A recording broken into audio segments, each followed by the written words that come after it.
Yeah. Hey, Vic, it's Arnie. I was wondering what your impressions were of today's practice, number one, and then secondly, what have you seen from Jake Butt in these last so many days, compared to last year when he was, still struggling to come back from his knee? Yeah, I think Jake is, way ahead of where he was last year at this time. And to quote him, he feels the best he's felt in a long, long time. So I think he's looked good out there, not just today, but all the days that he's been out there. And he had a great off season. And, hopefully we'll see the real Jake Butt here this season. What was the first question?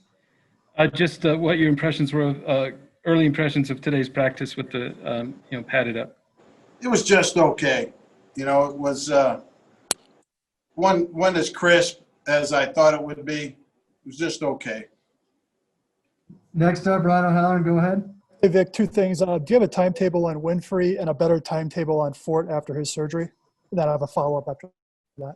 Winfrey's more day-to-day with a groin. And Fort, he's going to be out a while, at least, 4 to 8 weeks, something like that. And then secondly, Draymond Jones, what does he have to show you during camp to maybe earn some base defense downs more than he did last year? Just the ability to play the run in there against the running games that we'll see, and especially the one we open up with in Tennessee, who runs the ball extremely well and strong and powerful.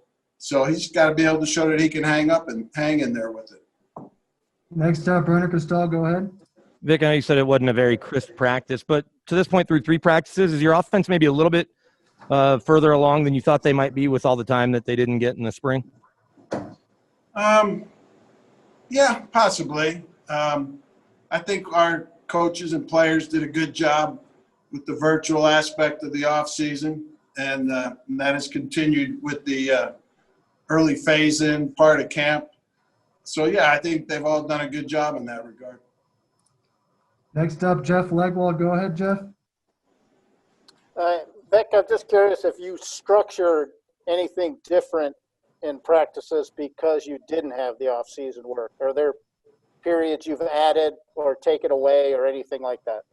No, we haven't. Our practices are structured very similarly to the way we did it last year. And, we've done it a lot of places. So, no, we haven't. And will you, how will you ramp up, or will you do anything additional hitting-wise in the practices ahead, a goal line period or anything like that? Yeah, we'll probably have a short yardage goal line period at the end of this week. We'll probably have some live action before the end of camp. How many days we'll do that or how long in each practice is yet to be determined, but we will do some of that. Next up, Darren McKee, go ahead. Coach, how's it going with Schlotman and Cushenberry at center?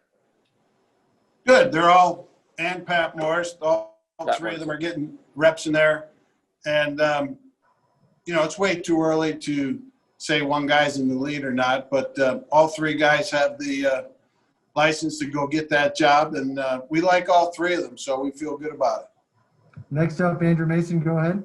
A two-parter. First of all, Devontae Bosby, you, of course, had him in Chicago for a bit. What is different about him now than when you had him a few years ago? And then secondly, where do things stand with Bosby, Isaac Yadam, Devontae Harris, and how they're looking at corner?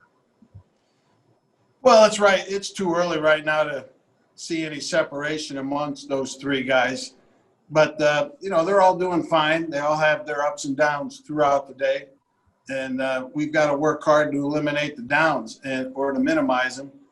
Or the more appropriate word in today's world is to mitigate them. Bosby is, he should be at the best spot he's been in his career. It's the first time he's had some continuity, meaning he was here last year. He has experience with us prior to that. He's coming into his second year here with the Broncos, albeit that he did miss the last 11 or 12 games last year. So he should be in the best spot of his career. So if he's going to show that he belongs in the NFL on a consistent basis, this is the year he should do it. Next up, Troy Rink, go ahead. Vic, appreciate the time. With Drew Lock, when you have a young quarterback like this, there's always that balance between taking chances and taking care of the ball. But it looks like Drew is being aggressive, confident. Do you want him to do that in camp? You know, try to fit it into tight windows, you know, try to see what works and take chances more in a camp setting as you get into the season? Well, you always want your quarterback to have the attitude to stretch the limits with obviously the caution and the knowing in the back of his mind that we do not want to turn the ball over, but we don't want to have a mentality of not turning the ball over to the point where we never push the ball downfield either, you know, or try and challenge the defense in some tight throwing lanes. You know, we got to be able to do that without turning the ball over. So, yeah, I do want him to see him do that, both for our offense and both for his learning experience, you know.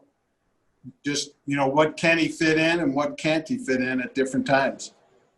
Next Does that up, Shurmur? oh, go ahead, Troy. Go ahead. Does that watching Shurmur's offense in person for us the first time, it just looks like there's a lot of college concepts. It looks creative. I mean, is it playing out as you imagined when you brought Pat in?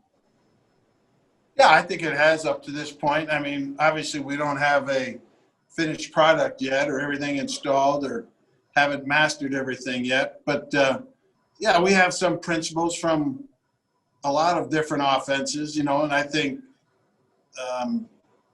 you know, some of the plays that you're alluding to as college-type plays, I think, you know, a lot of teams have those plays now. So, yeah, and they're a part of our offense. Next up, Nick Kosmider, go ahead. Hey, Vic, I'm curious what you think is the key for Alexander Johnson to kind of take another big step here in 2020. Efficiency and knowledge, you know, and that which should come with experience. He played the last 12 games last year, you know, after not playing football for a long time, and was pleased with the way he played last year, but he could still improve tremendously. And I think it just comes all with the knowledge and experience and know-how that comes with playing more and with him pushing himself more to excel at the mental part of the game. He can do the physical things we want him to do. He's just got to become more efficient and more knowledgeable and reacting to plays quicker and better, more consistently than he did last year. Time for a few more. Next up, Ben Swanson. Vic, with Andrew Beck being back today, how did he look? How did the conditioning period he had over the last week, how did he progress?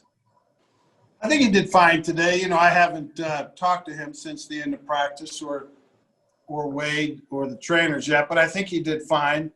Yeah, that's one of the things with COVID that happens with some guys that attacks your conditioning and your capacity to work for longer stretches of time. And it'd be interesting to see how he thought he fared today and if he thought he could have did more or we gave him just about the right amount of work. So I haven't found that out yet, but I'm confident, you know, he'll make a quick recovery or as quick as anybody can because that's just his mentality and the type of guy he is. Last one, Arnie Stapleton, go ahead. Hey, Vic, last year, both you and John talked at the end of the year what Mike Purcell had done, and a little bit of a surprise.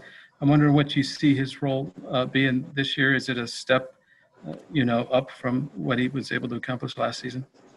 Well, I think Mike should be able to improve. It's the first time last year that he had that much playing time in the NFL, and he did well with it.